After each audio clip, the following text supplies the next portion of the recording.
institucional também que foi criado. Então a gente tem aqui, na margem do Rio Guamá, a universidade, tem o FPA, a UFRA, Embrapa. A gente tem órgãos militares também que vão ajudar com que esse cinturão ele seja de conservação e preservação de espécies.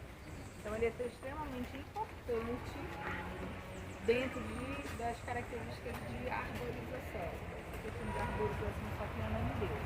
Aqui tem, de Belém, tem outros trabalhos também, outras orientanas que falam sobre a cobertura vegetal. E dentro de um estudo geral, mesmo existente aqui dentro de Belém, dentro da primeira leva patrimonial, o museu e o bosque, eles ainda são insuficientes para cobrir a relação habitante e cobertura vegetal. Então, o que isso quer dizer? Que a cidade ainda é quente, que há necessidade de mais cobertura vegetal para que ocorra então vamos dizer assim, uma melhor qualidade, né? Uma melhor qualidade do ar, qualidade de vida mesmo da população, que a temperatura no centro diminua. Porque há essa relação de temperatura, desde que está no centro de Belém, indo para as bordas, né? Quanto mais no centro, mais quente, quanto mais próximo das bordas, mais frio. Em que sentido? Frio não é frio, né? Em temperaturas menores, justamente por conta da arborização, porque os bairros mais periféricos eles tendem a ter maior cobertura vegetal do que as partes centrais. Então a gente tem críticas, né, de urbanização que vão fazer com que essas espécies elas sejam derrubadas ao longo da construção da cidade. Então a gente vê desde ali, dentro das primeiras ruas que foram construídas, né, no bairro da Cidade Velha, em que a gente simples, porque mangueira dá frutas, da manga, e a manga podia alimentar as pessoas, os pobres, né? Exatamente. Que hoje não é só pobre que pobre, mas tudo bem. Então tinha essa característica. Hoje a gente já tem uma outra política de cobertura vegetal em Belém, que é um outro ponto de discussão, e a gente vai tentar trazer alguém da Secretaria para poder falar sobre essa característica da urbanização em Belém, porque existe um manual de arborização em Belém. Então não é possível plantar qualquer coisa nem na calçada de casa, tá? Então tem que obedecer o manual de arborização. Foi restaurado e adaptado. Desde então, a briga de exposições, o centro de visitante e o serviço de educação do museu. O nome do edifício homenageia o criador do museu, o mineiro Domingos Soares Ferreira da Pena, em razão do seu valor artístico e histórico, essa fachada foi adotada como logomarca maior da instituição. Então a gente pode ver que quando fala de museu dele, aparece essa fachada, então, dessa rocinha. Então, olhem só, o museu ele nasce dentro dessa caracterização de rocinha. Essa área toda aqui vai ser uma rocinha, então, e o governo do estado funda, então, o museu dentro dessa área da rocinha. Então, foi criado em 1866 o museu, mas que ele só vai ser instalado de fato em 1895. Aí sim a gente tem a criação que seria o museu dentro dessa rocinha. Então, como já existiam espécies, só foram sendo implantadas outras. Então, observe que aqui a gente não tem uma parte que simplesmente foi preservada, no sentido de que já existia toda essa arborização aqui. Não. Tem várias espécies que têm sementes e elas vão sendo dispersas aqui no museu. Há essa relação de coleta de algumas sementes para poder guardar, ter um arquivo e cultivar. Um arquivo que o museu é dividido em duas partes. Tem essa parte aqui e tem a parte que é lá na perimetral, em que eles fazem também estudos dessas espécies. Então a parte de pesquisa pura é lá na perimetral. E essa parte mais de visitação, de observação das características da floresta amazônica é aqui então, nessa parte do museu, tá?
mas a limpeza não é raspar e não.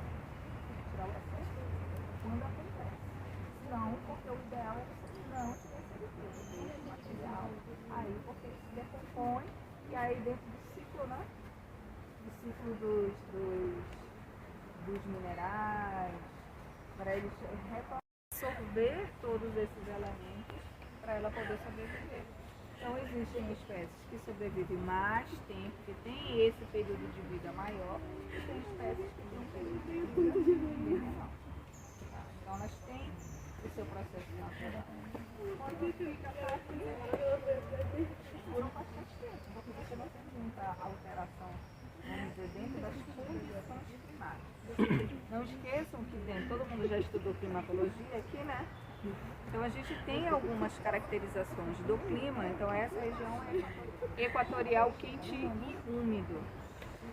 Então esse clima equatorial quente e úmido, ele vai contribuir para a manutenção dessas espécies. Então é justamente a formação do subbosque para que eles consigam manter temperatura e umidade e pressão para que essas espécies elas consigam ficar dentro da manutenção, né, e dentro dos ciclos biogeoquímicos que acontecem. Ok?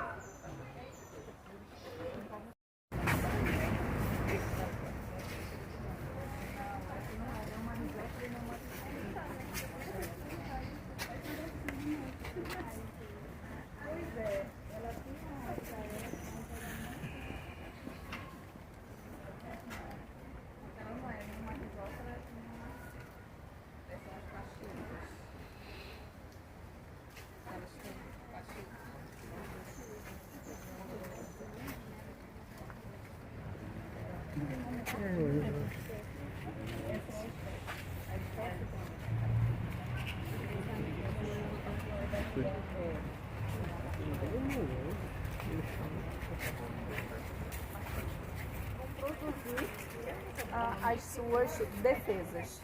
Então, algumas têm espinhos. Além da defesa, vai ter essa questão de umidade. Como que ela vai distribuir a umidade? Como que ela vai, ó, aqui, por exemplo, você tem a vegetação que elas conseguem, vamos dizer assim, aparar a água. E a água vai ser distribuída e vai mantê-la úmida. A gente vê as bromélias, a gente não vê bromélias. Esse vai ser só na raiz. A gente não tem no caule dela. Sim, tem espécies que vêm mais em cima. Sim, tem. No caso dessa aqui só está em algumas raízes. E a umidade que assim a folha e a umidade da raiz? Depende da planta. No geral, a absorção é pela raiz, no geral. Mas existem espécies que você, mesmo, imagina, por exemplo, esse daqui. Até chegar essa água na raiz, ela já ajudou aqui na hidratação dela na folha, pela água na folha também. A raiz ela vai ser mais rápida, mas algumas espécies você também tem esse regar nas folhas para manter a umidade. Sim, sim. Aí tem outras que elas armazenam água, né? E aí você já tem uma outra característica de armazenamento de água aqui. Você tinha botado alguma coisa Pelo jeito, sim.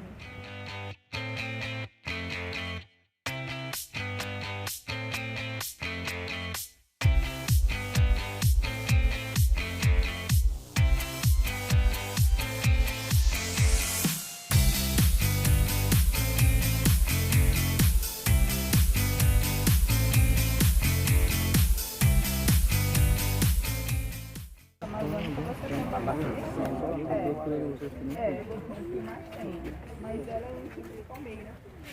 Então a palmeira está. Olha lá. As palmeiras elas estão dentro dessa caracterização de áreas de várzea também, de palmeiras. Então ela é tida como. Não é elementos primordiais floresta amazônica, mas ela está dentro das bordas também da floresta amazônica, em algumas áreas. Algumas áreas de transição, por exemplo. Então, observem os estratos que existem, que a gente está vendo, as espécies, aquelas que se apropriam de outras. Então, tem toda essa. Na folha, é aqui dentro.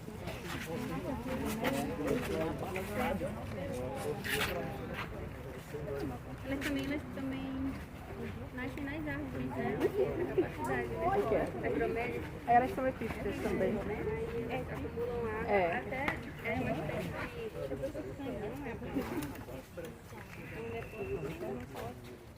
Até as folhas da flor também acumulam água, né? Sim, também acumulam. Todas elas acumulam água. Para poder manter a umidade na planta. Pena que não tem as placas, acho que foram tiradas, né? A gente está todas de manutenção. A gente vai encontrar várias espécies lá. Outra aqui de novo, palmeiras. Ó. Essa também vai ter características de várzea. Tem mais placas. A árvore mais alta aqui do museu tem 40 metros de altura. Mais de 40 metros. Mais alta.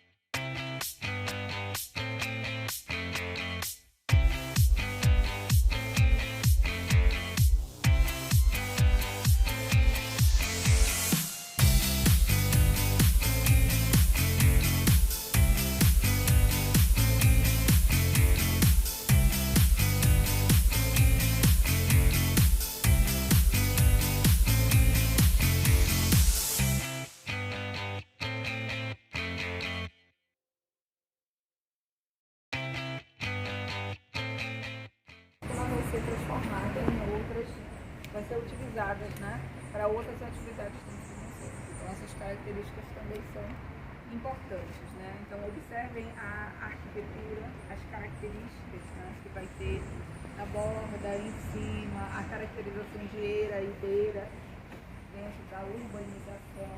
Então aqui a gente tem prédios mais antigos que fazem parte dessa primeira leva ao patrimônio. Muitas. Não. Eu estou perguntando nada hoje. Quem dera.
8 é um ouriço.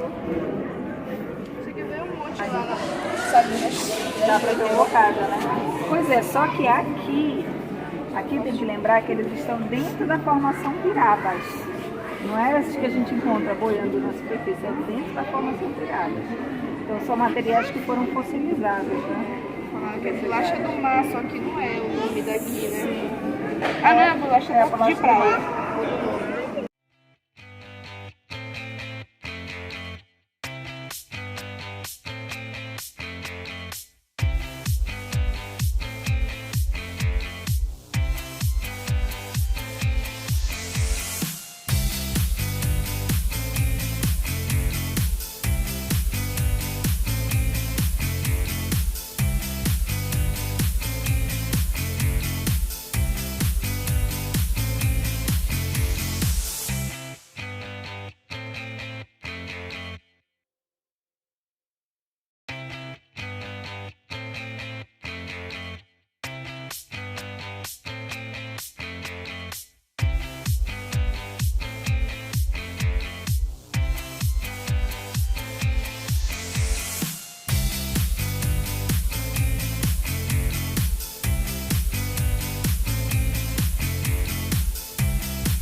Olá, gente. Agora eu vou falar com meus coleguinhas aqui de turma, perguntar para eles um pouco do que eles estão achando desse campo aqui no Museu Emílio Guild.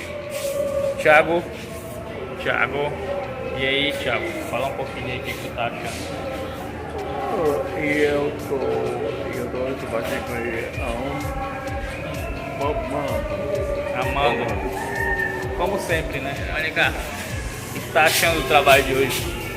Eu tô achando muito interessante porque apesar de já ter vindo várias vezes aqui, eu ainda não tinha entrado em certos lugares, como por exemplo aqui no aquário também ainda não conheço. muito legal. Muito bonito. Acho que é um espaço assim, muito necessário para que a gente compreenda, né, quão vasto é a cultura amazônica. E fica só resumida nos tupis, que são mais conhecidos, os tupinambás, que moravam aqui em Belém, no Rio. Belém, como antigamente conhecida como Maeri, a terra dos tupinambás, a gente construiu a cidade sobre território indígena. Então, nós nascemos de uma miscigenação muito forçada, obviamente. Então é necessário a gente compreender quais são as nossas raízes territoriais, quem eram os povos que aqui moravam, quantos outros povos existiam, compreender a organização indígena, não só linguística, mas a organização social indígena no território brasileiro, o que faz com que a gente possa, além de tudo, superar os preconceitos que a gente tem, esses pré-conceitos indígenas do índio, e reconhecer o indígena como ser, como alguém que existia e como sua organização social existia.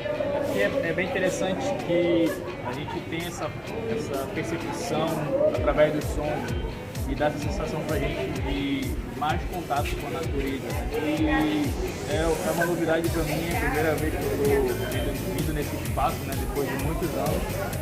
E tá de parabéns aí o lugar. É especial esse ambiente aqui, um local cultural, artístico, que mostra as culturas indígenas, né? Aqui vários equipamentos, né? Muito bom mesmo. Mostra tudo, desde equipamentos, a linguagem, cara, perfeito no mundo esse lugar. Eu gosto da Amazônia, desse museu, da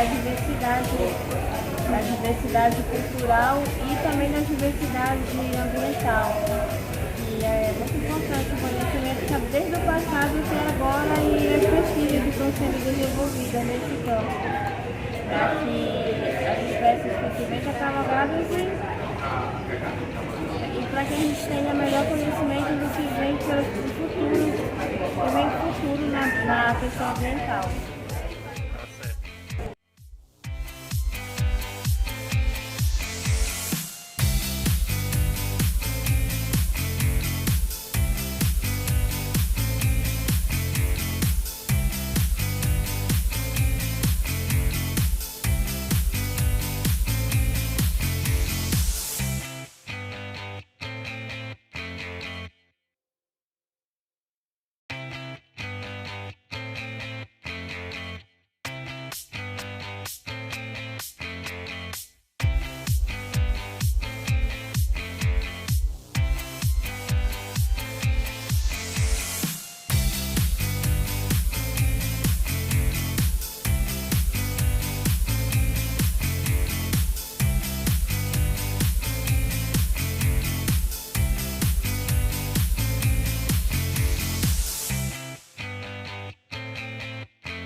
Hoje o trabalho de campo está acontecendo aqui no Museu Emílio Guild.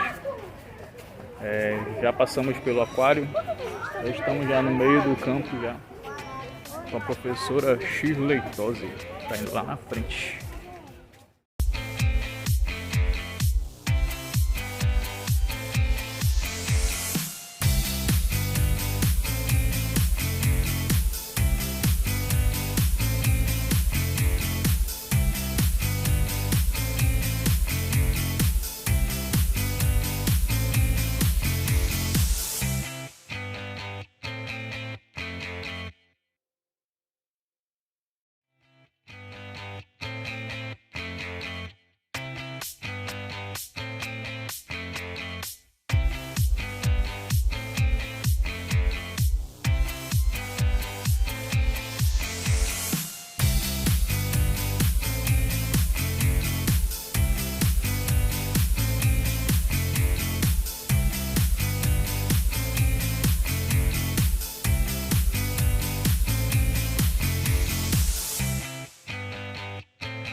Já falar, não põe na mão, aranha, bem.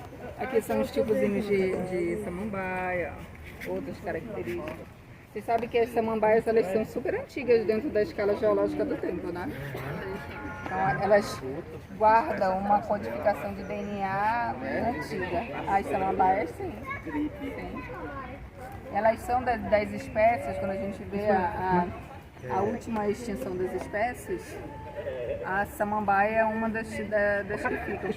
Uma espécie. Sim, sim. Mas aí nunca fica pequeno. Pequena, esse é pequeno. Aquele abacaxizinho, né? Isso.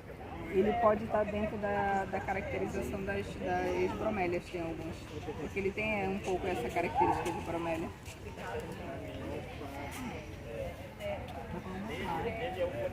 Uma bromélia é pista. Sim, é pista. E ele é terrestre. Esse daqui sim. Estou dizendo para alguns Ah, tá. que está dentro dessa caracterização. Uma caracterização mais geral, né? A visual, vamos dizer assim. Entendi. Olha, ela que eles chamam de sapopuma.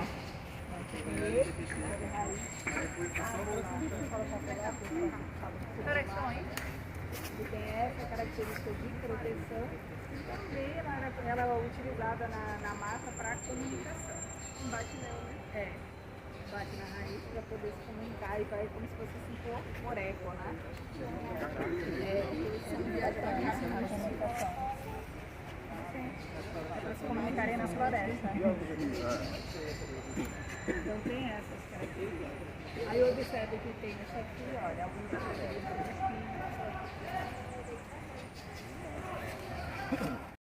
irritado por causa do som. Aí tá, tanto é que eles proibiram. Aí parou. Aí foi proibido. Aí eu só descobri um bom tempo, porque ficava assim, cara, que não é aí fica bem quente, pegando da... Aí depois que tinha parado, aí depois... É por causa do barulho dos animais. Então olhem aqui, só relembrando. 5 espécies. Foram 5 mesmo?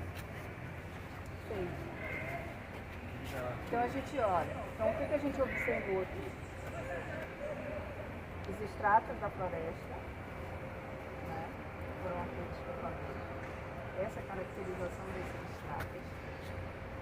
Nós vimos aqui dentro desses extratos 5 específicas, 5, vamos dizer assim, tipologias, né? De vegetação. A gente viu palmeiras, vimos ainda, estratégia, são as aquáticas. Nós vimos aqui, Samaúma, Carnaúba aqui, e peraí que tá faltando um. As raízes aéreas que se movimentam.